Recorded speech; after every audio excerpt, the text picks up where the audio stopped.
क्या फरवरी में कपास का भाव अच्छा मिलेगा? 2023 में कैसा रहेगा कपास का भाव? क्या है कपास पर जानकारों की राय? दोस्तों नमस्ते, आप सभी का द यंग किसान चैनल पर स्वागत है। पिछले कई दिनों से किसान भाई कह रहे हैं कि भाई जो है हम कॉटन पर आपको जानकारी दें, तो आज हम जो है अलग अलग जानकारों की राय जो है कॉटन पर इस वीडियो में आपको बताने जा रहे हैं। दोस्तों आपको अगर हमारी जानकारी पसंद आती है तो भैया इसे जो है लाइक ज़रूर किया कीजिए, कमेंट करके हमें बताया भी क्या कीजिए कि आपको जानकारी कैसी लग रही है। अगर आपको रोज़ाना भाव चाहिए या समय समय पर रिपोर्ट चाहिए तो आप हमारे व्हाट्सएप ग्रुप से भी जो है जुड़ सकते हैं। हालांकि इस सेवा के लिए दोस्तों आपको मामूली सा भी शुल्क देना पड़ सकता है। दोस्तों कॉटन का जो भाव है देखिए पिछले कई दिनों से उसमें गिरावट देखने को मिल रही थी, बीच में थोड़ा सुधार आता है, फिर दोबारा से भाव में गिरावट देखने को मिलती है। इसका सीधा सीधा जो है रुई पर जो है रुई से कनेक्शन है, यानी कि रुई का जो भाव है उससे सीधा सीधा हमारे भारतीय जो कपास है उसका जो है भाव तय होता है। अब एमसीएक्स पर तो फिलहाल इसके वायदा कारोबार पर रोक लग गई, फिलहाल तो बैन है, अभी तो नहीं है उसमें। तो इसका जो सीधा सीधा भाव है वो हमें देखने को मिल रहा है न्यूयॉर्क एक्सचेंज से, उसके भाव से जो है तय होता है। तो जानकारों की जो है अलग अलग राय है। इस वीडियो में हम आपको जानकारों की राय ही बता रहे हैं और ये जो है उनकी पर्सनल मत है, निजी मत है। आपको देखिए अपना व्यापार जो है अपने विवेक के हिसाब से करना है ना। और जानकारों की राय और सभी पर नज़र रखिए, तथ्यों पर नज़र रखिए, भाव पर नज़र रखिए, तो अपना कारोबार करें। तो भैया आनंद पोपट हैं, senior executive cotton yarn trading Rajkot के हैं। कहते हैं कि रुई का भाव घटकर जो है 56,000 से 58,000 हुआ, तब तक रुई के निर्यात की पैरिटी थी, लेकिन अब भाव जो है 60,000 से बढ़ जाने से रुई के निर्यात की पैरिटी जो है ख़त्म हो गई। रुई का भाव घटा तब कपास का भाव घटकर प्रति माह जो है 1600 हुआ। तब किसानों की घबराहट पूर्ण बिकवाली बढ़ी थी कि भैया बेच दें माल तो, लेकिन रुई का भाव सुधरने से कपास का भाव बढ़कर जो है प्रति माह 1700 होने से अब किसान बेचने से रुक गए हैं। किसानों को लगा भैया थोड़ा भाव बढ़ गया है, तो इससे देश में कपास की जो है आवक घट गई है। हम भी आपको लगातार बताते आ रहे हैं कि कपास की आवक घटी है। अपने व्हाट्सएप ग्रुप पर आपको रोजाना जानकारी देते हैं कि कितनी देश में आवक है कपास की और कितनी बेल्स गांठों की आवक हुई है गुजरात में, मध्य प्रदेश में। ये जानकारी हम आपको जो है हमारे व्हाट्सएप ग्रुप पर देते हैं। आनंद पोपट जी कहते हैं कि भैया पूरे देश में कपास की फसल की स्थिति काफ़ी अच्छी है। कुछ क्षेत्रों में माइक और रुई के लेंथ में वेरिएशन की समस्या दिखाई दे रही है, क्योंकि तीसरी बिनाई फिलहाल उतर रही है। तो पिछले सप्ताह रोज जो है रुई की आवक जो है 1.20 से 1.3 लाख गांठ की थी। पिछले सप्ताह 9 लाख गांठ की जो आवक दर्ज हुई थी। अभी भी देश के ज़्यादातर क्षेत्र में किसानों की जो पकड़ है वो कपास पर मजबूत होने की वजह से इसकी आवक में जो है कमी देखने को मिल रही है, तो रोक दिए किसानों ने। तो बिनोला का भाव अब स्टेबल से मजबूत बन रहा है, क्योंकि बिनोला खली और बिनोला तेल का जो भाव है घटने से रुक गया है। रुई के भाव में पिछले सप्ताह भारी घटबढ़ दिखाई दी थी। रुई का भाव ऊंचे स्तर से प्रति खांडी 4000 घटने के बाद फिर रिकवर हुआ था। रुई के भाव में भारी घटबढ़ की वजह से जिनिंग मिलों और स्पिनिंग मिलों का जो ऑपरेशन था उसमें दिक्कत हो रही थी, कम हो गया था। तो कपास के भाव की घटबढ़ पर रुई के भाव की घटबढ़ दिखाई दे रही है। मैंने बताया आपको कि रुई के भाव से जुड़ा है सीधा सीधा। भारतीय रुई के भाव और इंटरनेशनल मार्केट में रुई के भाव के बीच का फ़र्क अब घट रहा है। अगर भारतीय रुई का भाव घटे और या इंटरनेशनल मार्केट में रुई का भाव बढ़े तो भारतीय रुई के निर्यात का व्यापार संभव बनेगा, निर्यात होगा, सस्ता हो जाएगा हमारा। तो कोई और कपास का भाव घटने पर कपास की आवक घटी है, और क्योंकि किसान जो है चालू वर्ष में नीचे भाव पर कपास बेचने के मूड में नहीं है। आनंद पोपट जी कहते हैं वैश्विक रुई की बैलेंस शीट को देखते हुए भारत की जो है कपास गए बिना विश्व की ज़रूरत पूरी नहीं हो सकती, यानी कि हमारा कपास दुनिया को लेना ही पड़ेगा, तब जाके जो है अंतर्राष्ट्रीय मार्केट में जो मांग है उसको पूरा पड़ेगा। तो इसका मतलब आप समझिए कि हमारी कपास, भारतीय कपास जो है उसकी विश्व बाज़ार में मांग होगी। वैश्विक टेक्सटाइल प्रोडक्ट की डिमांड भी भारतीय रुई और यार्न के बगैर पूरी नहीं हो सकती।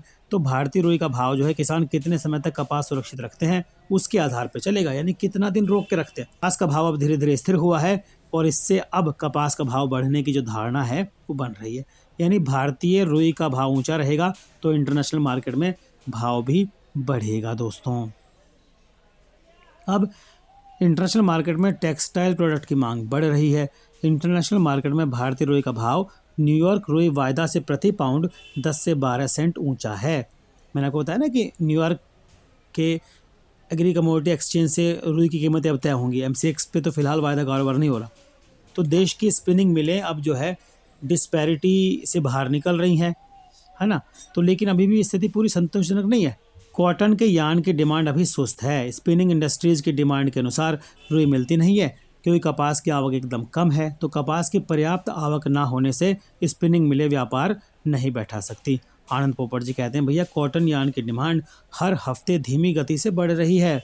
इंटरनेशनल मार्केट में रुई का भाव स्टेबल होने से कॉटन यार्न की डिमांड को सपोर्ट मिल रहा है और टेक्सटाइल प्रोडक्ट की डिमांड या पाइपलाइन जो खाली है, अगर डिमांड बढ़ेगी तो विश्व बाजार में रुई और यार्न का कोई बड़ा स्टॉक नहीं बचा है। सीसीआई द्वारा कपास की सीमित मात्रा में खरीद चालू है। पिछले सप्ताह सीसीआई की ओर से 25,000 गांठ की खरीद हुई थी। सीसीआई की ओर से बड़े पैमाने पर कपास की खरीदी होगी तो उसका असर भी जो है भारतीय बाजार पर, मार्केट पर दिखाई देगा।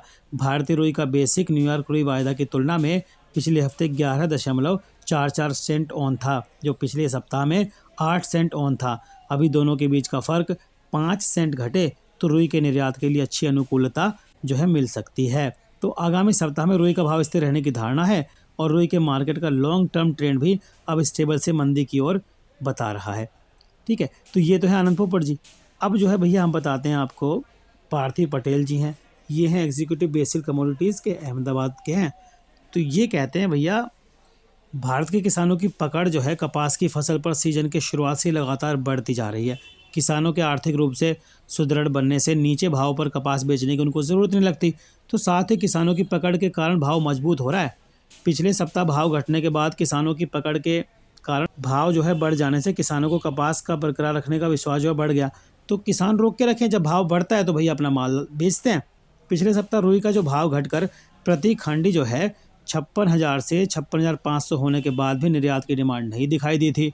वो बताती है कि भाव चाहे जो हो, लेकिन सबसे बड़ा जो सवाल है वो डिमांड का है। रुई की डिमांड चालू साल में मंदी के कारण एकदम धीमी है। तो किसानों की कपास की फसल पर पकड़ के कारण भावी अनिश्चितता का माहौल बना हुआ है। सामान्य रूप से अक्टूबर से दिसंबर के दौरान हर साल रुई, फैब्रिक्स, टेक्सटाइल, कॉटन यार्न का बड़ी मात्रा में निर्यात होता है। ऐसा जो है सालों से हो रहा है, लेकिन चालू साल में ग्लोबल लेवल पर भारतीय रुई और तमाम इन आइटमों का जो भाव है ऊंचे होने से सभी चीज़ों का निर्यात नहीं हुआ। पार्थिव पटेल कहते हैं कि दूसरी ओर भारत की रुई का जो फसल का अनुमान है 355 लाख गांठ होने का अनुमान है, जिसमें से सीजन के प्रथम 3 महीने में मात्र 80 से 82 लाख गांठ की रुई की आवक जो हुई है। इसके कारण नए साल में 50 से 60 लाख गांठ रुई कैरी फॉरवर्ड होने का अनुमान लोगों को है, लेकिन ये संभव नहीं है। पार्थिव पटेल कहते हैं कि भैया हर साल फरवरी महीने में कपास का भाव जो है बढ़ता है। इससे किसान फरवरी तक कपास का भाव और ऊंचा जाने की प्रतीक्षा करेंगे। इसके बाद कपास बेचने की धारणा है। अगर किसान कपास नहीं बेचते हैं तो कपास के चालू सीजन के अंत तक ऐसे ही हालात रहेंगे। थोड़ा सा भाव चढ़ेगा, फिर कपास बिकेगा, फिर आवक रोक देंगे, फिर भाव घट जाएगा। तो फिलहाल किसान कपास का भाव जो है उसके बाद में देखेंगे कि कितना भाव बढ़ रहा है और तब अपना कपास जो है वो निकाल के लेके आएंगे। तो रुई का भाव पिछले सप्ताह घटकर प्रति खांडी 56,000 से 56,500 हुआ। तब भी कुछ निर्यातकों ने 55,000 से 55,500 में फॉरवर्ड रुई के निर्यात के लिए काम किया था। यद्यपि मात्रा कम होने से उसका कोई बड़ा असर बाजार पर नहीं दिखाई दे रहा। पार्थिव पटेल कहते हैं न्यूयॉर्क रुई वायदा में मार्च वायदा की रेंज 80 से 90 सेंट और मई वायदा की रेंज 70 से 90 सेंट की मानी जाती है। पिछले 3 सप्ताह के दौरान जब न्यूयॉर्क रुई वायदा 85 सेंट पर जाए तब डिमांड घटी और सौदा कैंसिल होने लगता है। इससे न्यूयॉर्क रुई में 90 सेंट से अधिक की तेजी की संभावना नहीं है। तो भैया कपास रुई के सीजन के लिए अगला 1 महीना किसानों की बिकवाली और निर्यात के सौदों के लिए निर्णायक रहेगा। फरवरी के बाद किसानों की आवक बढ़ने की धारणा है। तो किसानों की आवक बढ़ने पर जो है भाव घटने पर निर्यात के सौदे हो सकते हैं। यानी कि अगला 1 महीना जो है वो कपास के भाव के लिए काफ़ी निर्णायक साबित होगा। और अगले 15 दिन में जो इसके भाव धीरे धीरे चढ़ रहे हैं, 15 जनवरी के आसपास भाव में अच्छी खासी तेज़ी जो है देखने को मिल सकती है। लेकिन सबसे बड़ी बात यह है कि देखिए किसानों ने जो है अभी कपास रोक दिया, तो कपास का भाव बढ़ने से नॉर्थ इंडिया, गुजरात और तेलंगाना के किसानों ने भी कपास की बिक्री में कमी कर दी है। भैया ये नवनीत सैनी अग्रणी किसान है हरियाणा के, ये बताते हैं कि पिछले सप्ताह जो कपास के भाव में प्रति क्विंटल 700 की वृद्धि दर्ज होने से किसानों की कपास पर पकड़ मजबूत बनी। खासकर पंजाब, हरियाणा और राजस्थान के किसानों ने पिछले सप्ताह कपास की बिक्री में भारी कमी की थी। तेलंगाना और गुजरात जो है वहाँ पर भी जो है दोस्तों किसानों ने कपास की जो है बिक्री वो है बड़े पैमाने पर कमी की थी। तेलंगाना और गुजरात देखिए किसानों ने कपास की बड़े पैमाने पर बिक्री जो है घटा दी थी। तो देखिए जब आवक कम हो जाती है तो उसका प्रेशर दिखता है, डिमांड आती है तो फिर भाव चढ़ना तय है। तो ऐसा ही फ़िलहाल जो है कपास में फ़िलहाल दिखाई दे रहा है। ठीक है, तो कुल मिलाकर बोलूँ अब ये कि अगले 15 से 1 महीना जो है 15 से 30 दिन जो है कपास के भाव के लिए काफ़ी अहम है। और कुछ जानकार मान रहे हैं कि भैया फरवरी में दाम अच्छे चढ़ सकते हैं, तो किसान उसी का वेट कर रहे हैं कि कब चढ़ेंगे दाम।